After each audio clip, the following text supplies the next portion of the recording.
हमारे देश में कुछ लोग ऐसे हैं जो अपनी आत्मा देश के दुश्मनों को बेच चुके हैं। अपने ही देश को, अपने महापुरुषों को नीचा दिखाना, अपमानित करने में ये कोई कसर नहीं छोड़ते।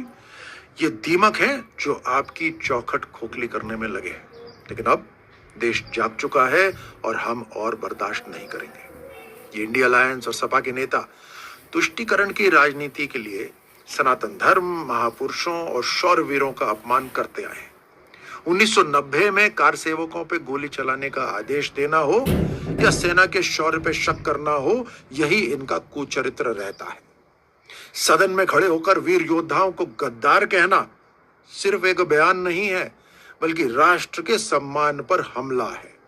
महायोद्धा, भारत की शान राणा सांगा, जिन्होंने भारत के स्वाभिमान की रक्षा के लिए सैकड़ों युद्ध लड़े, उनके लिए गलत बोलना अस्वीकार्य है। राणा सांगा साहस और स्वाभिमान के जीवंत उदाहरण है। राणा सांगा वह महायोद्धा जिन्होंने 100 से अधिक युद्ध लड़े और कभी पराजित नहीं हुए। सिर्फ एक युद्ध उनके जीवन का अपवाद रहा। उनके शरीर पर 80 से अधिक घाव थे, फिर भी वे अंतिम सांस तक मातृभूमि की रक्षा के लिए लड़े। असली योद्धा का यही प्रतीक है। एक आंख, एक हाथ और एक पैर खोने के बावजूद उनका संकल्प अडिग रहा। और ये उनके लिए गलत बात बोल रहे हैं। अब ये सच है, राणा सांगा ने 1517 में खतौली और 1518 में बाड़ी के युद्ध में इब्राहिम लोदी को हराया था। और यह सब कुछ बाबर के भारत आने से पहले हुआ था।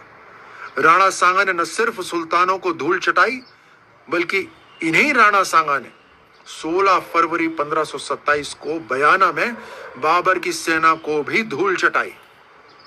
बाबर खुद बाबरनामा में लिखता है कि इस हार के बाद अपने सैनिकों को इस्लाम के नाक पर एकजुट किया और शराब छोड़ने की कसम खाई। यानी बाबर को भी सांगा की शक्ति से इतना डर था कि उसने अपने पूरे जीवन को बदलना शुरू करा। चलिए, मेरी मत सुनिए, इतिहासकारों की मानिए।